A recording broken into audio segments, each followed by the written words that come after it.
नमस्कार, सुस्वागतम, वेलकम, अभिनंदन। मैं हूं आपके साथ आपकी अपनी होस्ट दोस्त डॉक्टर वायरा की। आपका स्वागत अभिनंदन करती हूं आपके मेरे माता रानी के इस खूबसूरत से यूट्यूब चैनल पर। कैसा है मेरा ये संसार? दिन दुगनी रात चौगनी, आप तरक्की करें। चैत्र मास के महीने में क्या करें क्या ना करें। चैत्र मास का महीना कोई छोटा मोटा महीना नहीं है। हिंदू पंचांग के अंदर ये हमारे साल का पहला महीना है, यानी कि हमारा नव वर्ष चैत्र मास के महीने से शुरू होता है और इस दिन होता है पहला नवरात्रा। तो सबसे पहले आप सभी को wish you a very very happy new year. Chaitra मास का महीना, हिंदू कैलेंडर का पहला महीना, इसमें क्या करें क्या ना करें, मतलब शुरुआत ही साल के पंचांग की ऐसे करें कि हुए। जी हाँ, हम अपने यूट्यूब परिवार, अपने संसार का बहुत बहुत हार्दिक स्वागत अभिनंदन करते हैं। आइए जानते हैं चैत्र के इस पावन महीने में क्या करें और क्या ना करें। खास है ये महीना, महीने का ये प्रथम हाल जो है वो बहुत खूबसूरत होता है। फसलें तैयार होती हैं, भरे हुए नए अन्न भंडार होते हैं और मां की जय जयकार होती है। मां भगवती के साथ नव वर्ष की शुरुआत होती है। आइए चैत्र मास के इस पावन और खास महीने की कुछ खास बातें आपके साथ शुरू करूं, लेकिन सबसे पहले आप सभी को नव वर्ष की हार्दिक शुभकामनाएं। चैत्र का महीना आने वाला है और हिंदू धर्म में चैत्र के महीने की विशेष महत्वता होती है, क्योंकि इस महीने में हिंदू नव वर्ष की शुरुआत होती है और इसके साथ इस महीने में बहुत जरूरी व्रत त्योहार पड़ते हैं। इन व्रतों और त्योहारों की विधि पूर्वक अगर पूजा की जाए तो साल भर आपका आनंद से और खुशियों से भरा हुआ रहता है, क्योंकि कहते हैं ना, शुरुआत अच्छी तो सब कुछ अच्छा। क्या आप जानते हैं कि इस महीने में चैत्र के महीने में चैत्र का महीना क्यों कहा जाता है? आपको बता दूं कि चैत्र का महीने के आखिरी दिन यानी कि पूर्णिमा को चंद्रमा चित्रा नक्षत्र में होता है, इसलिए इस नक्षत्र के वजह से इस महीने का नाम चैत्र है। इस महीने में भक्ति संयम पूरी तरह से करना चाहिए। कहा जाता है इस वर्ष की शुरुआत तो माता रानी के नवरात्रों से होती है, क्योंकि मैं आपको बता दूं कई खास व्रत होते हैं। महीना बसंत ऋतु के द्वारा नाता रखता है, इसलिए इस महीने में खाने पीने में जबरदस्त बदलाव आता है। हम सर्दी की तरफ से गर्मी की तरफ जा रहे होते हैं और प्रकृति में एक नया उत्साह, नई उमंग दिखाई देती है। आपको बता दूं कि चैत्र का महीना इस बार 26 मार्च से शुरू होकर 23 अप्रैल तक रहने वाला है। हुए इस महीने में शास्त्रों में बहुत बड़ी महिमा कही गई है, क्योंकि इस महीने में भगवान विष्णु का दशा अवतार से पहले मत्स्य अवतार को लेकर प्रलय काल में जल में मनु की नौका को सुरक्षित जगह पर पहुंचाया था। प्रलय काल खत्म होने से मनु से नई सृष्टि की शुरुआत हुई थी, इसलिए सनातन धर्म में इसे नई शुरुआत का महीना भी कहा जाता है। सनातन काल की अगर गणना की जाए तो चैत्र महीना शुक्ल पक्ष की पहली तिथि ही नव वर्ष के शुभ आरंभ के साथ मनाई जाती है, क्योंकि ब्रह्मा और नारद पुराण के अनुसार इस दिन ब्रह्मा जी ने सृष्टि की रचना की थी और सृष्टि की रचना के दो अब साल बाद सम्राट विक्रमादित्य का नया संवत जो था वो चला था।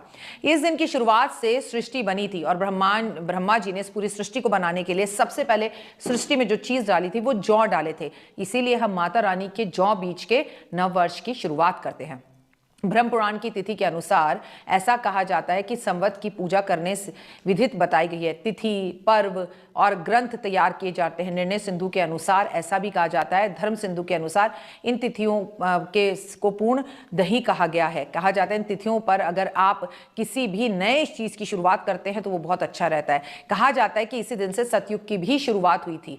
हम अपने नव वर्ष पर नया साल मनाते हैं। जब आप 1 जनवरी को चिल्ला चिल्लाकर दुनिया को नव वर्ष बोलते हैं, उससे ये महीना हमारे हिंदू पंचांग का नववर्ष है। चैत्र महीने में सूर्य अपनी उच्च राशि यानी कि मेष राशि में प्रवेश करता है और फिर सूर्य का हर महीने राशि परिवर्तन का क्रम शुरू होता है, जो कि मीन राशि पे जाके खत्म होता है और मेष राशि से शुरू होता है। इसीलिए इसे हम अपना नववर्ष कहते हैं।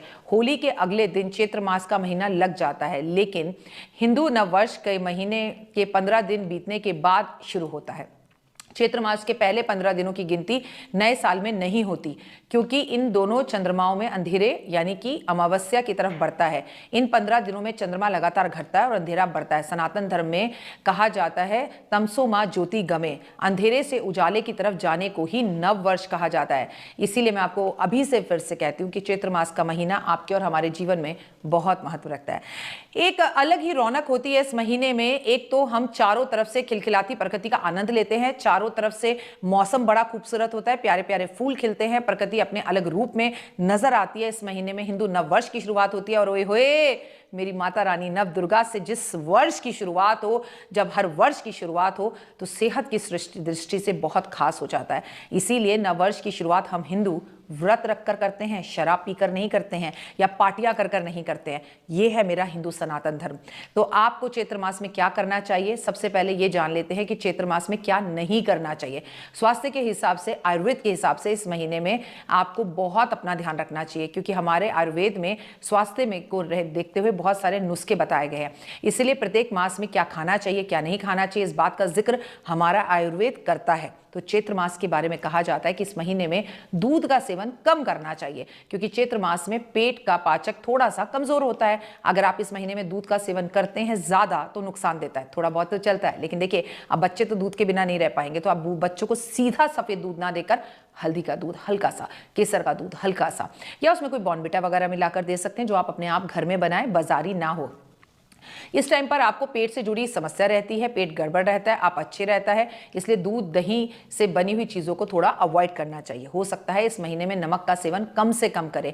अगर आप बिना नमक के रह सकते हैं तो ये हुए इस महीने में कम से कम 15 दिन नमक ना खाएं। जिन लोगों को हाई बीपी रहता है उन लोगों को तो इस महीने में नमक छोड़ ही देना चाहिए, लेकिन मेरे कहने पर नहीं, अपने डॉक्टर की सलाह से। लेकिन देखिए ना, हम तो महीने की शुरुआत में माता रानी के 9 दिन के नवरात्रे रखते हैं और नमक नहीं खाते, सिंधा नमक खाते हैं और व्रत रखते हैं। तो देखिए हमारी दृष्टि, हमारी सृष्टि, हमारे आयुर्वेद में ऑटोमेटिकली ये सब चीजें वैसी ही बनाई गई हैं। चैत्र मास में हमें तली भुनी चीजों का इस्तेमाल कम करना चाहिए, फिर चाहे आप माता के नवरात्रे ही क्यों ना रख रहे हो। इस महीने में जैसे मैंने आपसे पहले कहा कि अपच और पेट से जुड़ी समस्या होती है, इसलिए पराठे पकौड़ों को अवॉइड करना चाहिए। कहते हैं चैत्र मास में बाल नहीं कटाने चाहिए। ऐसा माना जाता है कि अगर आप बाल कटवाते हैं तो घर में आर्थिक स्थितियां बिगड़ सकती हैं, इसलिए अगर बाल कटवाने हैं, नाखून काटना है तो काट लीजिए, लेकिन उसे शनिवार, सोमवार और बृहस्पतिवार वाले दिन बिल्कुल ना काटें। ज्योतिष शास्त्र के अनुसार चैत्र मास के महीने में लड़ाई झगड़ा नहीं करना चाहिए। पति पत्नी अगर आपस में विवाद से नव वर्ष की शुरुआत करते हैं तो लक्ष्मी नाराज हो जाती है। इस महीने में गुड़ खाने से बचना चाहिए। इस महीने में आपको बहुत ज्यादा गर्म चीजें सेवन नहीं करनी चाहिए। चैत्र मास के महीने में चमड़े से बनी हुई चीजों का प्रयोग नहीं करना चाहिए, क्योंकि चमड़े से बनी हुई चीजों में जानवर की चमड़ी का प्रयोग होता है। ये महीना एक पावन महीना है। मैं तो कह रही हूँ चमड़े से बनी हुई चीजों का प्रयोग आपको कभी भी नहीं करना चाहिए। चलिए, कभी ना कर पाए तो कम से कम चैत्र मास में तो थोड़ी सी संयम को रख लीजिए। इस महीने में सर्दियां खत्म होती हैं और गर्मियों की शुरुआत होती है, इसलिए खट्टे फलों का सेवन नहीं करना चाहिए। ज्योतिष में कहा जाता है कि इस महीने में स्त्रियों को नींबू काटने की भी मनाही होती है, और काटे तो काटे पर बहुत कट्ठा ना खाएं। इस महीने में तामसी मांसाहार भोजन करने से हमें बचना चाहिए। मछली, शराब, इन चीज़ों का सेवन हमें नहीं करना चाहिए। कोशिश करें कि इस महीने में आप भूल कर भी बासी या कल का बना हुआ खाना ना खाएं, इससे आपको सरदर्द हो सकता है। कहते हैं इस महीने में आपको दोनों वक्त खाना खाने से बचना चाहिए, सिर्फ एक ही वक्त का भोजन करना चाहिए।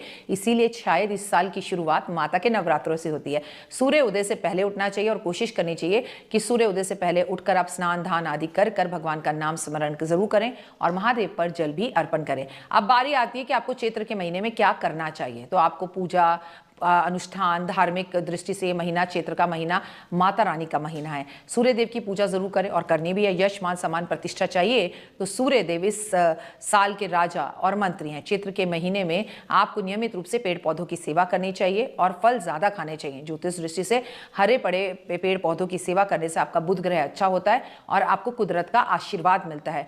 आपको दांत, खाज, खुजली, स्किन जैसी प्रॉब्लम्स का सामना बहुत करना पड़ सकता है, इसीलिए आप सुबह खाली पेट नीम की 2-4 पत्तियां जरूर खाएं। आपको मैं बता दूं कि चैत्र मास के महीने में आपको दूसरे के घर में भी भोजन खाने से बचना चाहिए। जूस का इस्तेमाल करना चाहिए, जूस पीना चाहिए, वो आपके स्वास्थ्य के लिए अच्छा है। इस महीने में ठंडे जल में स्नान करना शुरू कर देना चाहिए, गर्म पानी को बिल्कुल छोड़ देना चाहिए और गीजर को पैक कर देना चाहिए। आपको अब एसी और कूलर ऑन कर लेने चाहिए। जो व्यक्ति शक्ति ऊर्जा को बढ़ाना चाहता है, पद प्रतिष्ठा को पाना चाहता है, उसे तो इस पूरे वर्ष दुर्गा और सूर्य की पूजा करनी ही करनी है, क्योंकि ये महीना जो है वो सूर्य देव को समर्पित है। ये पूरा साल सूर्य देव को समर्पित है, क्योंकि चैत्र मास विक्रम संवत 2082 का राजा सूर्य और मंत्री भी सूर्य है। चैत्र मास में गर्मी बढ़ने के कारण आपको कोशिश करनी चाहिए कि आप हल्के फुल्के कपड़े पहने और व्यायाम जरूर करें, हो सके तो मॉर्निंग वॉक करें। इस बात का भी ध्यान रखना चाहिए कि प्रभु में आपकी दृष्टि लगनी चाहिए। नई ऊर्जा, नई उमंग आप में रहती है, आपका मन बहुत अच्छा रहता है, बिगड़े हुए रिश्ते सही होते हैं। लेकिन क्या आपको पता है कि विक्रम संवत 2082 के अंदर सबसे ज्यादा समस्या रहेगी सरदर्द की, सर के ऑपरेशन की, आंखों से जुड़ी हुई समस्या की, आंखों में एलर्जी की और हड्डियों से जुड़ी हुई परेशानियों की। तो प्लीज विटामिन डी भी टाइम पर खाएं। फिलहाल दीजिए इजाजत। नमस्कार, जय माता दी।